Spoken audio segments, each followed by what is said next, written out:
6월 27일 말씀으로 여는 하루. 오늘 본문은 고린도전서 15장 35절에서 49절까지 말씀입니다. 사랑하고 축복합니다. 6월 27일 말씀 묵상을 나누고자 합니다. 지금은 일어난 지는 한 1시간 정도 됐고 계속 좀 묵상하고 이제 다시 이렇게 녹화를 하고 있습니다. 현재 시각은 8시 10분입니다. 원래 하루 전에 큐티를 올리고 했는데 이상하게 토요일은 그날 올리게 되어지네요. 조금 일찍 일어나서 그렇게 준비하고 다시 올리고 있는 상황이 됐습니다.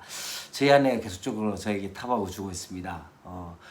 정말 재미없다고 또 맨날 똑같은 방식으로 올리는 게 재밌냐 이렇게 하면서 하는데 그래도 한번 제가 할 수 있는 가장 최선의 방법이라고 생각하고 이렇게 올리고 있으니 이해하시고 또 혹시라도 너무 재미없으면 안 보셔도 됩니다. 그렇기 때문에 그래도 묵상을 올리고 또 같이 나누는 그 시간들을 통해서 조금씩 더 성숙해가는 우리의 신앙이 되었으면 좋겠다는 생각 가운데 이렇게 올리고 있으니 양해 부탁드리겠습니다. 오늘 우리가 함께 볼 말씀은 고린도전서 15장 35절부터 49절까지의 말씀입니다. 이제 내일 주일까지 이제 아마 그 15장의 내용을 아마 하게 되어질 것 같고, 그 다음에 월요일과 화요일 날 이제 16장 하면은 고린도전서가 이제 마무리가 되어지는 것 같습니다. 15장의 내용이 참 중요하기 때문에 어쩌면은 지금 여러 번 거쳐서 나누어서 하고 있는 것을 볼 수 있습니다. 우리 앞에서 조금 이해 좀 하기 위해서 첫 번째 했던 것 중에 하나가 무엇이었다면 15장에서 첫 번째 이야기했던 것은 바로 복음이 무엇인가에 대해서 이야기하면서 복음 안에는 무엇이 있다면 바로 예수 그리스도의 십자가와 부활 사건, 이 사건들이 어떻게 되어졌던 것이죠? 바로 성경대로 되어졌다는 것을 말씀하면서, 그리고 난 다음에 부활의 증인에 대해서 게바에게 보이시고 12사도에게 보이시고 또한 500여 형제에게 보이시고 이제 만삭되지 못했다고 이야기하면서 자신을 이야기했던 바울에 대해서 그렇게 이야기하면서 그러면서 자기가 그렇게 열심히 지금 하고 있는 것 중에 하나는 바로 하나님의 은혜 가운데서 되어졌다. 자기는 어떠한 사람이었다? 바로 핍박자였던 사람이었는데 하나님의 은혜 가운데 이제는 바로 이 부활을 증언하는 그런 사도가 되었다라는 것을 이야기하게 되어집니다. 그러면서 12장에서 12절부터 19절까지 말씀은 무엇입니까? 바로 부활이 없다면, 지금 사람들이 계속적으로 부활에 대해서 없다라고 이야기하는 많은 사람들이 있는데 어떻게 몸의 부활이 있게 되느냐. 그 당시에 헬라의 철학은 이원론이었습니다. 다시 말하면 영은 깨끗하고 육은 더럽다고 생각했던, 그래서 영과 육을 나누었던, 그래서 그렇기 때문에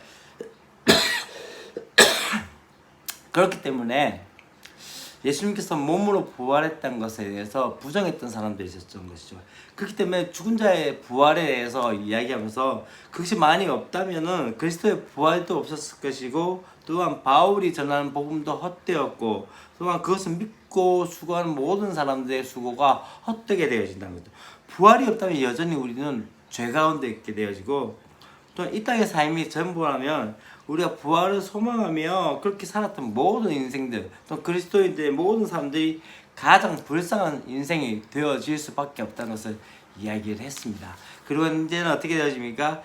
그렇기 때문에 누가 예수 그리스도께서 부활의 첫 열매가 되셨다는 의미, 그것은 어떤 의미죠? 바로 마치 유실수, 과실수가 처음에 심기운한 다음에 첫 해와 그 다음에 어떤 과실이 맺지 않다가 3년째 되는 해에 첫 열매가 맺어지게 되어지면 그 이후에 계속적으로 열매가 맺혀지는 것처럼 예수님께서 부활의 열매가 되셨기 때문에, 첫 열매가 되셨기 때문에 이제는 그를 따르는 모든 자들이 부활의 열매로서 나타나게 되어질 것에 대해서 이야기를 하게 되어집니다.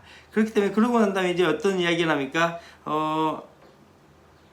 다시 한번 죽은 자들이 살아나지 못하면은 이제 어떻게 됩니까?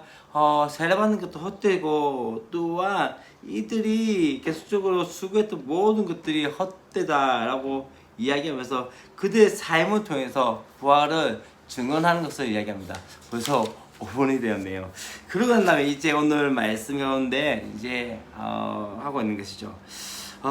이제 누가 어떤 사람이 이제 묻기를 시작했는데 두 가지를 이야기했습니다. 첫 번째는 죽은 자들이 어떻게 다시 살아나느냐와 또한 죽은 자들이 어떤 몸으로 다시 부활하느냐에 대해서 이제 묻기를 시작합니다. 그러면서 이제 이 바울이 어떤 이야기를 한다면요, 어리석은 자여 하면서 조금 방향을 전환해서 분위기를 전환하면서 어떤 이야기가 있냐면, 씨가 있는데 이 씨가 그대로 있는 것이 아니라 뿌려져서 심겨질 때 이 씨가 자라면서 어떻게 되어지죠?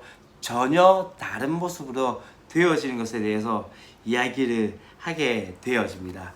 그래서 무엇을 의미한다면요, 씨가 땅에 묻혀야만이 본래의 형태로 다시 살아날 수 있듯이 우리 몸이 씨가 되어서 죽어져야지 무엇이 되어진다? 신령한 몸으로 다시 태어날 것에 대해서 이야기한 거죠. 하나의 씨가 보잘것없는 없는 그 하나의 씨가 어떻게 됩니까? 꽃이 되어지고 또한 풍성한 열매를 맺힌 것처럼 우리의 열악한 육의 몸이 죽을 때 다시 한번 어떻게 영광스러운 몸으로 변화되어질 것에 대해서 말씀을 하고 있습니다. 그러면서 무엇을 의미합니까?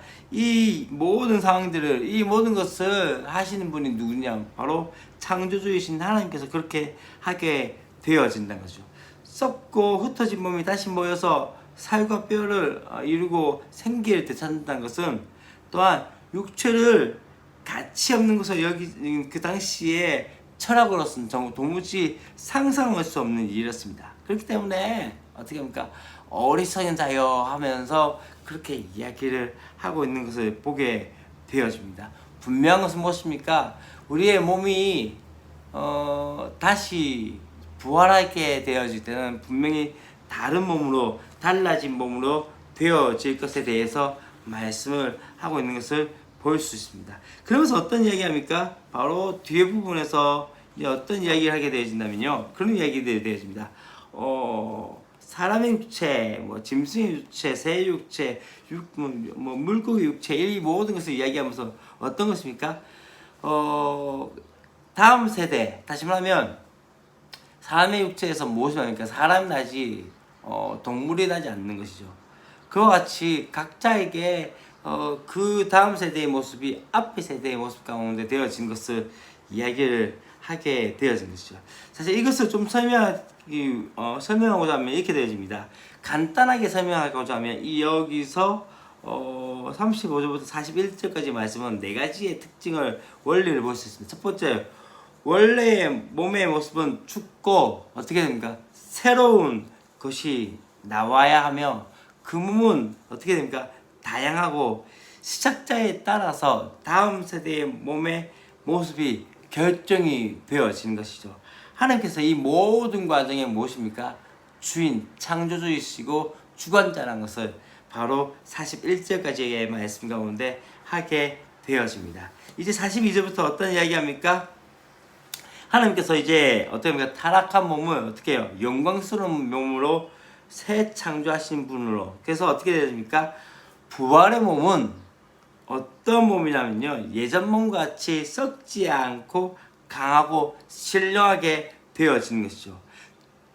앞에 지금 우리의 몸은 어떻게 되어져 있습니까? 죄로 말미암아 오염된 몸이고 또한 연약한 몸입니다. 병이 있고 또한 우리 가운데 연약해져 있는 부분들이 많이 있죠. 그러나 어떻게 됩니까? 새로운 형상은 죄에 오염되지 않고 더 이상 사망이 주관할 수 없는 그러한 몸이 되어져야 하는 거죠. 그런데 중요한 건 무엇입니까? 바로 씨가 땅에 떨어져 죽어야만이 다시 태어나고 다시 살아날 수 있는 것처럼 먼저 죽음에 내주어야만이 영의 몸으로 살아나야 할 것에 대해서 말씀하고 있는 거죠. 마지막 아담인 그리스도께서는 어떠한 분이십니까? 바로 45절 말씀 가운데 그런 얘기합니다. 기록된 바 첫사람 아담은 생명이 되었다 함과 같이 마지막 아담은 살려주는 영이 되었나니 라고 말씀하면서, 먼저는 신령한 사람이 아니요 육의 사람이요 그 다음에 무엇이다? 신령한 사람이라 라고 말씀을 하고 있는 것을 보일 수 있습니다. 곧 어떤 것입니까? 바로 첫째 아담이 생명이 되고 흙에서 얻은 생명이라면, 이 예수 그리스도에 대해서는 무엇입니까? 살려주는 영이며 부활의 영이며 신령한 몸으로 되어질 것에 대해서 말씀하고 있는 것이죠. 하나님께서 바로 그리스도를 다시 살리심을 통해서 우리에게 무엇을 보여주십니까? 바로 그에게 속한 사람이 그렇게 되어진다는 것을 보여주고 있는 것이죠. 이 부활의 생명은 어디에? 그 전에 아담의 몸은 바로 흙에 속했지만, 이 부활의 생명은 흙에 속하지 않고 어디에 속했다고요? 하늘에 속한 존재라는 것. 그렇기 때문에 다시는 어떻게 죽음을 보지 않는, 바로 살려주는 영이신 그 그리스도를 통해서 우리 가운데 되어지는 그 몸을 말씀하는 것들을 보게 되어집니다. 그렇기 때문에 우리 가운데 되어진 건 마지막 49절 말씀에서 우리가 흙에 속한 자의 형상을 입은 것 같이 또한 무엇으로? 하늘에 속한 이의 형상을 입으리라 라고 말씀하고 있습니다. 조금은 쉽지 않은 말씀 중에 하나입니다. 왜냐하면 우리가 아직까지 겪지 못한 상황들을 바로 설명하기 때문에 쉽지 않을 거라고 생각합니다. 그러나 중요한 건 무엇입니까? 지금 우리의 몸이 육신의 많은 질병과 어려움과 또한 연약함들을 가지고 있습니다. 저 또한 생각한 것 중에 하나는 제 성향과 또한 많은 부분들이 참 부족하고 연약한 것들을 볼 수 있습니다. 그러하기 때문에 우리가 다시 한번 소망하는 것은 무엇입니까? 주님께서 영광스러운 몸으로 부활하셨던 것처럼 우리 또한 그렇게 되어질 것에 대해서 믿음으로 바라보며 소망하는 것이 우리의 삶이 아닌가라는 생각이 되어집니다. 지금 연약하고 부족하지만 그럼에도 불구하고 하나님이 우리를 계속적으로 성화의 단계 가운데 만들어 가시며 영화의 단계 가운데 부활의 몸으로 되어질 것에 대해서 소망하면서 우리의 하루하루의 삶 가운데 조금씩 하나님을 닮아가는, 주님을 닮아가는 모습이라는 것을 깨달으시면서 그렇게 또 소망을 가지고 살아가는 저와 여러분이 되었으면 좋겠습니다. 기도하겠습니다. 하나님 아버지 감사합니다. 부활의 몸, 어쩌면 아직까지 겪어보지 못한 몸이지만 우리가 소망하는 것은 우리가 그리스도와 같이 되어질 것에 대해서 소망하며 우리의 몸이 흙에 속한 자가 아니라 하늘에 속한 자의 그 몸이 되어질 것에 대해서 다시 한번 바라볼 수 있는 은혜가 있게 해주시옵소서. 씨가 그대로 있으면 씨밖에 되지 않지만은 그것이 죽어져서 이제 다르게 변화될 때, 그때 진짜의 모습이 되어진 것처럼 우리의 모습 가운데, 지금의 연약한 모습 가운데 좌절하고 낭만한 것이 아니라 부활의 몸을 소망하며 주님의 은혜를 생각하며 살아갈 수 있는 은혜들이 있게 하여 주시옵소서. 주 예수 그리스도의 이름으로 기도합니다. 아멘.